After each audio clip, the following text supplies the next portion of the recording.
Shalom, salam berkat dari kami untuk pendengar sekalian.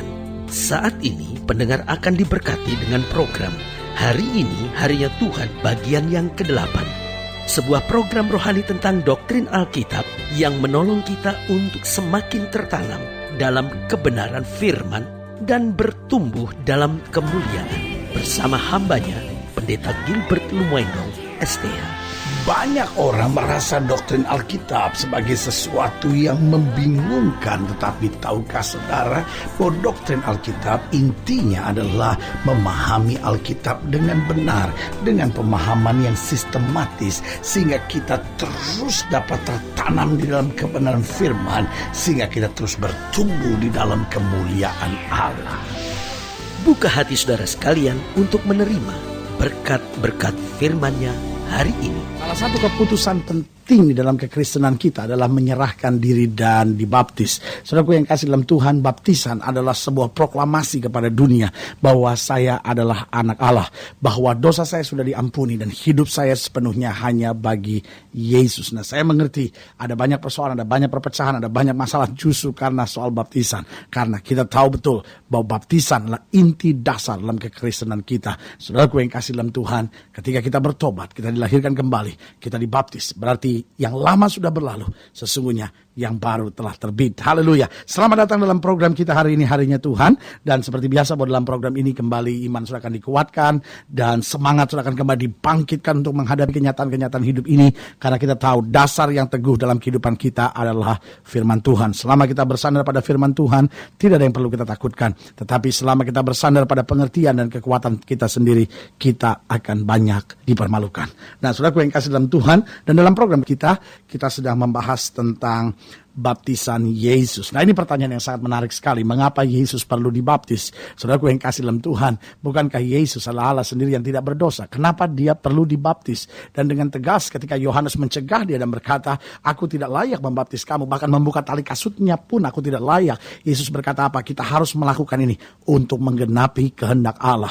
Berarti saudaraku yang kasih dalam Tuhan, pertanyaan kita hari ini adalah, jika Yesus saja Tuhan di atas segala Tuhan, Raja di atas segala Raja, menyerahkan dirinya untuk dibaptis, apatah lagi kita. Sudah saatnya kita menyerahkan diri dan dibaptis. Kalau Yesus saja mau ada di kolam, mau saja ada di sungai Yordan, membiarkan dirinya masuk ke dalam air, dan kemudian kemuliaan Allah memancar dari hidupnya, kenapa kita menolak untuk itu? Nah, saudaraku kasih dalam Tuhan, Lukas pasal 3 ayat 21 sampai 22, Lukas pasal 3 ayat 21 sampai 22, itu pembahasan kita dalam program hari ini, Harinya Tuhan.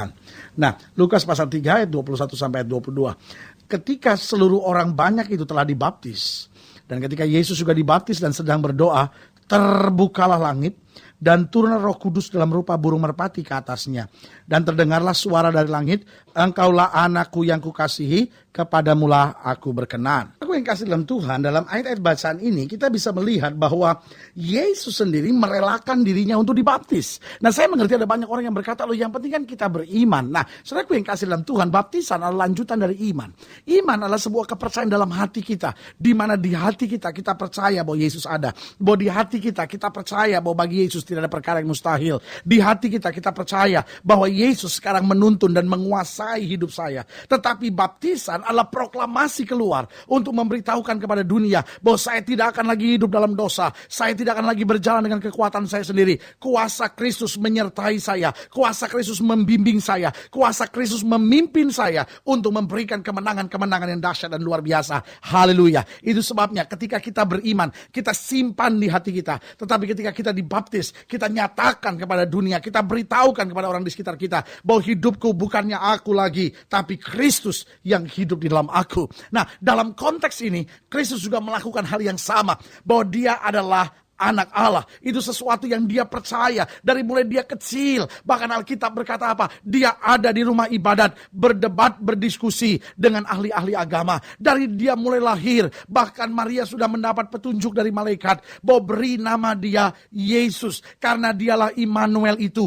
Allah yang turun, Allah yang beserta dengan manusia, Allah yang menjadi sama dengan manusia, dan Allah yang tidak pernah meninggalkan manusia. Jadi dari mulai dia lahir, dari mulai dia kecil, ada sesuatu dalam dalam hatinya bahwa dia turun menjadi sama dengan manusia untuk menyelamatkan manusia. Tetapi dalam baptisannya, proklamasi dari Allah berkata, inilah anak yang kukasihi, kepadanya lah aku berkenan. Saudaraku yang kasih dalam Tuhan, berarti kita melihat betul bahwa baptisan adalah sesuatu yang sangat menentukan di dalam kekristenan kita. Saya pelajari apa yang dapat dihasilkan, apa yang dapat nyata dari sebuah baptisan.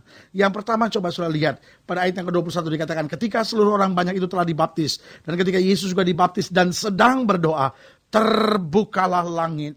Berarti hal yang pertama, apa yang dikerjakan, apa yang dihasilkan oleh sebuah baptisan yang benar. Yang pertama, langit terbuka. Apa artinya langit terbuka? Berarti ada hubungan akrab antara kita dengan sorga. Kalau selama ini langit sepertinya tertutup, kita berdoa sepertinya tidak ada jawaban dari Tuhan. Kita berseru kepada Tuhan, sepertinya langit telah menjadi tembaga dalam hidup kita. Sepertinya berkat tidak bisa memancar. Sepertinya kuasa anugerah tidak pernah bisa turun dari sorga. Tetapi waktu kita dibaptis, kita bertobat, kita tinggalkan hidup lama, kita menjadi manusia baru. Maka apa yang terjadi? Langit terbuka. Karena itu Alkitab bilang, satu orang bertobat, seluruh isi sorga bertempik sorak. Tapi saudaraku, saya sedang bicara tentang baptisan yang benar. Kalau sudah dibaptis tanpa ngerti, kalau sudah dibaptis tanpa sadar, kalau sudah dibaptis tanpa pemahaman yang benar, sudah dibaptis hanya karena orang lain dibaptis, sudah dibaptis hanya karena tradisi baptisan berlaku, apa yang terjadi? Sudah tidak pernah akan mengalami arti baptisan yang sebenarnya. Arti baptisan yang sebenarnya justru terjadi ketika seorang itu bertobat, ketika seorang itu menyadari bahwa dia harus mati disalibkan dari segala kebiasaan daging, dari segala hawa nafsu dunia, lalu kemudian turun masuk ke dalam air sehingga dikuburkan bersama dengan Kristus dan bangkit kembali dalam kuasa kemuliaan yang luar biasa. Ini yang Alkitab catat sebagai langit terbuka. Ada hubungan akrab antara kita dengan sorga. Kita dapat datang kepadanya apa adanya, tapi sekaligus kita bisa mendengar suara dari sorga. Kita bisa rasakan pimpinan sorga. Kita bisa melihat hal-hal yang dahsyat, yang luar biasa, yang sorga sedang sediakan buat kita. Berarti saudaraku yang kasih dalam Tuhan, apa yang dihasilkan oleh sebuah baptisan yang benar. Dari sebuah baptisan yang benar yang dihasilkan adalah langit akan terbuka bagi hidup kita. Adanya hubungan akrab antara kita dengan sorga. Sehingga kita nggak pernah perlu merasa sendiri. Kita tidak pernah perlu merasa takut. Karena yang menyertai kita adalah pasukan sorga yang akan menjamin keselamatan kita. Saudaraku yang kasih dalam Tuhan. Yang kedua saya pelajari pada ayat yang ke-22. Di ayat yang ke-22 dikatakan, dan turunlah Roh Kudus dalam rupa burung merpati ke atasnya. Berarti hal yang kedua, baptisan menghasilkan turunnya kuasa Roh Kudus. Karena kita tahu betul bahwa dalam baptisan, manusia lama kita disalibkan. Manusia lama kita, manusia daging kita, manusia duniawi kita mati bersama dengan Kristus. Sehingga apa yang terjadi? Kuasa Roh Kudus perlu turun. Oh haleluya. Itu sebabnya selalu saya tekankan pentingnya seorang mengerti kalau dia dibaptis. Pentingnya seorang dibaptis bukan karena ikut-ikutan. Pentingnya seorang dibaptis bukan karena tradisi. Ada banyak orang pikir, saya jadi orang Kristen ya, saya perlu dibaptis karena tradisi. Sebagian lagi mungkin berkata, soal Kristen kan soal hati, nggak perlu dibaptis juga nggak apa-apa. Sebagian bahkan bilang, loh penjahat di sebelah kanan Yesus nggak pakai dibaptis dulu langsung masuk Taman Firdaus. Jawaban saya sederhana, itu kan memang waktunya nggak memungkinkan, situasinya nggak memungkinkan. Tetapi kalau situasinya ada, waktunya ada, tapi kita mengeraskan hati, itu lain ceritanya saudara-saudara. Karena itu berarti artinya kita sengaja mau mengeraskan hati, menolak kehendak Allah untuk berkata, saya tidak mau dibaptis. Tapi hari ini kembali sebagai hamba Allah saya mau ingatkan, bahwa ketika kita dengan sungguh-sungguh, ketika kita dengan pengertian yang dalam, ketika kita seturut dengan firman Tuhan memahami bahwa iya ya, saya perlu bertobat, saya perlu menyerahkan diri untuk dibaptis, saya perlu ada keputusan bulat untuk menyadari bahwa manusia lama saya harus turut disalibkan, manusia baru saya harus kembali dibangkitkan melalui air baptisan. Saudaraku yang kasih dalam Tuhan, apa yang terjadi? Yang pertama, langit terbuka. Yang kedua, turunnya kuasa Roh Kudus. Roh Kudus mulai menuntun hidup kita. Karena seorang dibaptis, waktu dia keluar, sebetulnya dia bayi yang suci yang baru dilahirkan kembali. Dan apa yang terjadi? Dia nggak bisa berjalan sendiri dengan kekuatannya. Dia butuh kuasa Roh Kudus untuk membimbing, untuk menuntun, untuk mendewasakan dia dalam terang kuasa Tuhan. Yang ketiga, apa yang dihasilkan oleh baptisan. Coba lihat ayat yang ke-22 bagian terakhir. Dikatakan di sana, dan terdengarlah suara dari langit, engkaulah anakku yang kukasihi, kepadamulah aku berkenan. Berarti yang ketiga, suara Bapa, suara Allah, suara Tuhan mulai dipahami. Saudara bisa bayangkan, bukan hanya Kristus yang mendengar suara itu. Orang di sekitarnya mulai sadar, ini loh anak yang dikasihi, yang kepadanya Bapa berkenan. Berarti apa? Kita mulai akrab dengan Tuhan. Kita bisa mulai mendengar suaranya. Kita bukan hanya punya hubungan yang dekat dengan sorga, tapi kita mulai bisa mendengar suara Tuhan. Saudaraku yang kasih dalam Tuhan, ini kan yang hilang dalam dunia ini. Orang beragama, orang beribadah, tetapi nggak bisa lagi mendengar suara Tuhan. Yang dia dengar hanya suara manusia.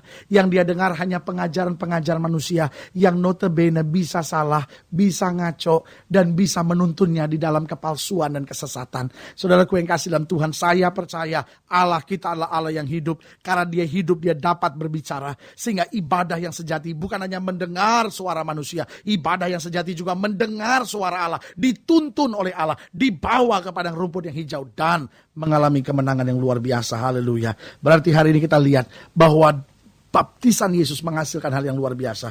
Yang pertama, baptisan menghasilkan langit terbuka sehingga ada hubungan akrab antara kita dengan sorga. Yang kedua, turunnya kuasa Roh Kudus sehingga kita gak berjalan dengan kekuatan kita sendiri, tapi dituntun oleh kuasanya. Dan yang ketiga, kita mulai akrab dengan Tuhan, mendengar suara Tuhan, menyadari apa yang Tuhan mau, memahami kehendak-kehendak Allah. Dan saudaraku yang kasih dalam Tuhan, kita akan berjalan dalam kemenangan untuk melihat kemuliaan yang luar biasa. Haleluya.